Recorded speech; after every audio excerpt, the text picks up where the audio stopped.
आज तपाईलाई म दुईटा कहानी सुनाउँछु। यो कहानी सुन्दै गर्दाखेरि चाहिँ म आफै पनि धेरै सोच्न बाध्य भएको थिएँ। तर यो कहानीले मलाई धेरै इन्स्पायर पनि गरेको थियो, प्रेरणा पनि दिएको थियो। जुन कहानी चाहिँ एउटा गाउँका दुई केटाहरूको थियो। त्यो गाउँ चाहिँ एकदम दुर्गम जिल्लामा पर्थ्यो। त्यो दुर्गम जिल्लाबाट एउटा केटो थियो, अलिक धनी खानदानीको छोरो। ऊ बाहिर पढ्न गयो, पढ्यो, केही मल्टिनेसनल कम्पनीमा काम गर्यो, राम्रै पैसा थियो, ब्याक भयो नेपाल। त्यसपछि उसले बिहे गर्यो, के एउटा कम्पनी सुरु गर्यो, घरको पुँजी ल्यायो र एउटा ठुलो अम्पायर बनायो र आज ऊ त्यसको मालिक छ, राम्रो जीवन बाँचिरहेको छ। र त्यही गाउँको एउटा किसानको छोरो थियो।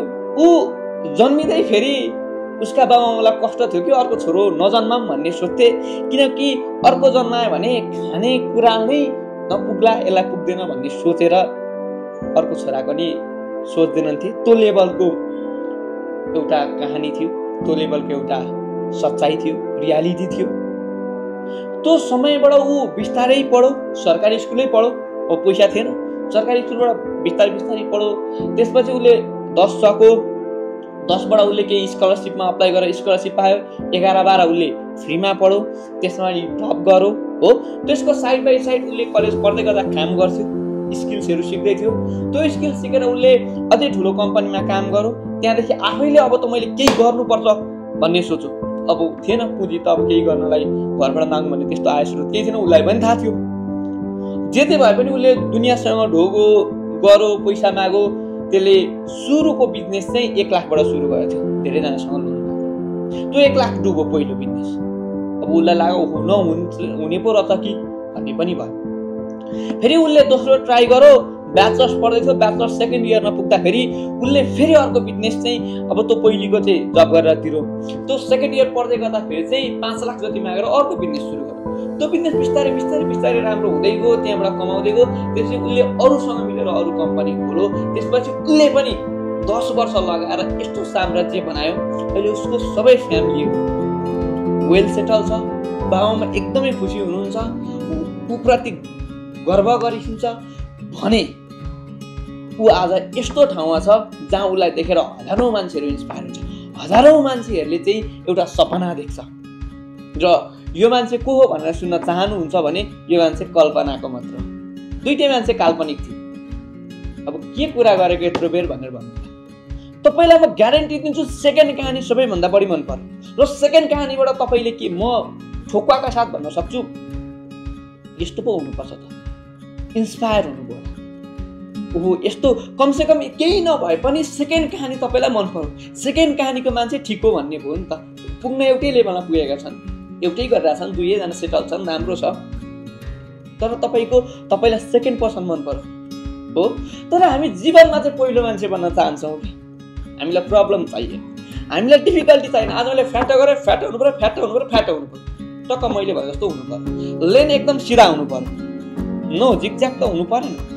तर मलाई कहानी कस्तो मनपर्छ, या म कस्तो मान्छे सुन्न चाहन्छु, या कस्तो मान्छेबाट प्रेरणा पाइरहेको हुन्छु भने जो चाहिँ रोलर कोस्टर जीवन बाँचेर आएको छ, जो चाहिँ एकदम सकिँदै पनि उठो, जसले नसक्दै पनि गरौँ, जसले विषम परिस्थिति र दुर्गम परिस्थिति र एकदम नाजुक परिस्थिति हुँदा पनि उठो। म त्यस्तो व्यक्ति सुन्न चाहन्छु, म त्यस्तो व्यक्तिबाट प्रेरणा लिन्छु, म त्यस्तो मान्छेको जीवनी सुन्दा मोटिभेटेड हुन्छु। तर म बन्न चाहिँ कस्तो खोज्छु, पहिलो मान्छे सहज सरल। त्यही भएर अहिले तपाईँको जीवनमा जे समस्या आइरहेछ, जे प्रब्लमहरू आइरहेछ, जे तपाईँको सर्कमस्टान्सेस छ, आई नो डिफिकल्ट छ, गाह्रो छ, सङ्घर्ष गरिरहनु भएको छ। तर भोलि यही कहानी, यही सङ्घर्षले तपाईँलाई त्यहाँ पुर्याउनेछ जहाँ तपाईँ पुग्न चाहनुहुन्छ। र तपाईँले त्यो सम्मान, त्यो रेस्पेक्ट पाउनुहुनेछ जुन तपाईँले डिजर्भ गर्नुहुन्छ। सो माई डियर फ्रेन्ड, आजको तपाईँको समस्या होइन, तपाईँको पोर्टफोलियो हो, तपाईँको कहानी हो, तपाईँको कथा हो, तपाईँ हो जुनले तपाईँ जस्ता हजारौँलाई सपना दिनेछ, तपाईँ जस्तै हजारौँलाई बाँच्ने आयाम दिनेछ, बाटो दिनेछ, एउटा रोड दिनेछ, एउटा प्रेरणा दिनेछ, हौसला दिनेछ। सो द्याट तपाईँले आज पक्कै पनि हार्न हुँदैन। तपाईँले हार्नै हुँदैन। तपाईँ जुनसुकै सिचुएसनमा हुनुहुन्छ, जेसुकै सिचुएसन फेस गर्दै हुनुहुन्छ, तपाईँले लड्नै पर्छ। तपाईँ सेकेन्ड मान्छे जस्तो बन्नै पर्छ। किनकि तपाईँ आज हार्नु भने तपाईँले प्रेरणा दिन सक्ने हजारौँ मान्छेहरू हार्नेछ र तपाईँले आज जित्नुभयो। हरेक डिफिकल्टीलाई जित्नु भने तपाईँको कहानीले एकजना चेन्ज भयो भने त्यो करोडौँ करोडौँ करोडौँ अर्बौँ कुराभन्दा पनि महान हुन्छ। सो माई डियर फ्रेन्ड, आफूले गरेको कुरामा लाग्नु होला, मेहनतका साथ, जुनुनका साथ लाग्नु होला। आज डिफिकल्ट छ, आज प्रब्लम छ, आज गाह्रो छ, इट्स ओके, हार्दैनौँ, लागिरहनु होला। एक न एक दिन तपाईँ तपाईँको गन्तव्यमा पुग्नुहुनेछ र तपाईँले चाहेको कुरा तपाईँले जीवनमा प्राप्त